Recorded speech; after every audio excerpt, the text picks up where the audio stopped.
بسم اللہ الرحمن الرحیم۔ شروع کرتی ہوں اللہ تعالیٰ کے نام سے جو بڑا مہربان نہایت رحم والا ہے۔ سورہ المجادلہ۔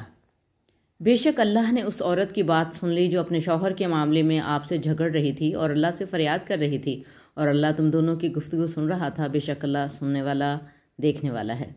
تم میں سے جو لوگ اپنی بیویوں کو اپنی ماؤں کی طرح کہہ دیتے ہیں، وہ ان کی مائیں نہیں ہیں، ان کی مائیں تو صرف وہی ہیں جنہوں نے انہیں جنا ہے، اور بے شک وہ لوگ ایک بری اور جھوٹی بات کہتے ہیں، اور بے شک اللہ معاف کرنے والا ہے، بخشنے والا ہے۔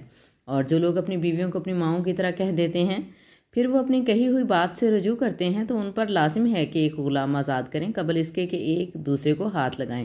یہ تمہیں نصیحت کی جا رہی ہے اور اللہ تمہارے کاموں سے خوب واقف ہے۔ پھر جو شخص غلام نہ پائے تو وہ 2 مہینے کے مسلسل روزے رکھے قبل اس کے کہ ایک دوسرے کو ہاتھ لگائیں۔ پھر جو اس پر بھی قادر نہ ہو تو 60 مسکینوں کو کھانا کھلائے۔ یہ اس کے لیے ہے کہ تم اللہ اور اس کے رسول پر ایمان رکھو، اور یہ اللہ کی حدود ہیں اور کافروں کے لیے دردناک عذاب ہے۔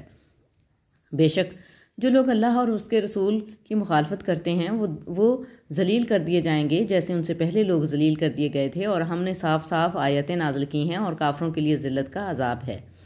جس دن اللہ ان سب کو اٹھائے گا پھر انہیں ان کے اعمال کی خبر دے گا۔ اللہ نے ان کے اعمال کا شمار کر رکھا ہے، حالانکہ انہوں نے اسے بھلا دیا تھا، اور اللہ ہر چیز پر گواہ ہے۔ کیا تم نے نہیں دیکھا کہ اللہ جانتا ہے جو کچھ آسمانوں اور زمین میں ہے؟ 3 آدمیوں کی سرگوشی نہیں ہوتی مگر وہ ان کا چوتھا ہوتا ہے، اور نہ 5 کی مگر وہ ان کا چھٹا ہوتا ہے، اور نہ اس سے کم اور نہ زیادہ مگر وہ ان کے ساتھ ہوتا ہے جہاں کہیں بھی وہ ہوں۔ پھر قیامت کے دن انہیں ان کے اعمال کا خبر دے گا۔ بے شک اللہ ہر چیز کا علم رکھتا ہے۔ کیا تم نے ان لوگوں کو نہیں دیکھا جنہیں سرگوشی سے منع کیا گیا تھا، پھر وہی کرتے ہیں جس سے انہیں منع کیا گیا تھا، اور گناہ اور زیادتی اور رسول کی نافرمانی کی سرگوشیاں کرتے ہیں، اور جب وہ آپ کے پاس آتے ہیں تو آپ کو اس طرح سلام کرتے ہیں جس طرح اللہ نے آپ کو سلام نہیں کیا، اور اپنے دلوں میں کہتے ہیں کہ اللہ ہمیں اس پر عذاب کیوں نہیں دیتا۔ جو ہم کہتے ہیں ان کے لیے ہم جہنم کافی ہے جس میں وہ داخل ہوں گے، بس وہ برا ٹھکانہ ہے۔ اے ایمان والو، جب تم آپس میں سرگوشی کرو تو گناہ اور زیادتی اور رسول کی نافرمانی کی سرگوشی نہ کرو، اور نیکی اور تقوی کی باتیں کرو، اور اللہ سے ڈرو جس کے پاس تم جمع کیے جاؤ گے۔ سرگوشی تو صرف شیطان کی طرف سے ہوتی ہے تاکہ ایمان والوں کو غمگین کرے، حالانکہ وہ انہیں کچھ بھی نقصان نہیں پہنچا سکتا مگر اللہ کے اذن سے، اور ایمان والوں کو اللہ ہی پر بھروسہ کرنا چاہیے۔ اے ایمان والو، جب تم سے کہا جائے کہ مجلسوں میں کشادگی پیدا کرو تو کشادگی پیدا کرو، اللہ تمہیں کشادگی دے گا، اور جب کہا جائے کہ اٹھ کھڑے ہو جاؤ تو اٹھ کھڑے ہو جاؤ، اللہ تم میں سے ایمان والوں اور علم والوں کے درجات بلند کرے گا، اور اللہ تمہارے کاموں سے خوب واقف ہے۔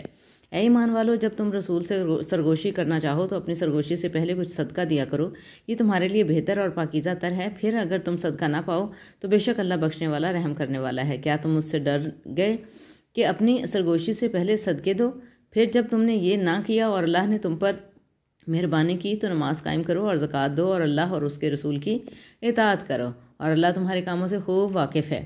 کیا تم نے ان لوگوں کو نہیں دیکھا جو ان لوگوں سے دوستی رکھتے ہیں جن پر اللہ غضبناک ہے؟ وہ نہ تم میں سے ہیں اور نہ ان میں سے، اور وہ جان بوجھ کر جھوٹی قسمیں کھاتے ہیں۔ اللہ نے ان کے لیے سخت عذاب تیار کر رکھا ہے، بے شک وہ برا کام کرتے ہیں۔ انہوں نے اپنی قسموں کو ڈھال بنا رکھا ہے، بس انہوں نے اللہ کے راستے سے روک دیا، بس ان کے لیے ذلت کا عذاب ہے۔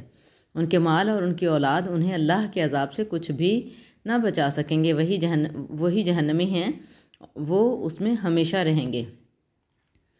جس دن اللہ ان سب کو اٹھائے گا پھر وہ اس کے سامنے اس طرح قسمیں کھائیں گے جس طرح تمہارے سامنے قسمیں کھاتے ہیں، اور وہ سمجھتے ہیں کہ وہ کچھ ہیں، سنو بے شک وہ جھوٹے ہیں۔ شیطان نے ان پر غالب آ کر انہیں اللہ کی یاد بھلا دی، وہی شیطان کا گروہ ہے، سنو بے شک شیطان کا گروہ ہی خسارہ پانے والا ہے۔ بے شک جو لوگ اللہ اور اس کے رسول کی مخالفت کرتے ہیں وہی سب سے زیادہ ذلیلوں میں سے ہوں گے۔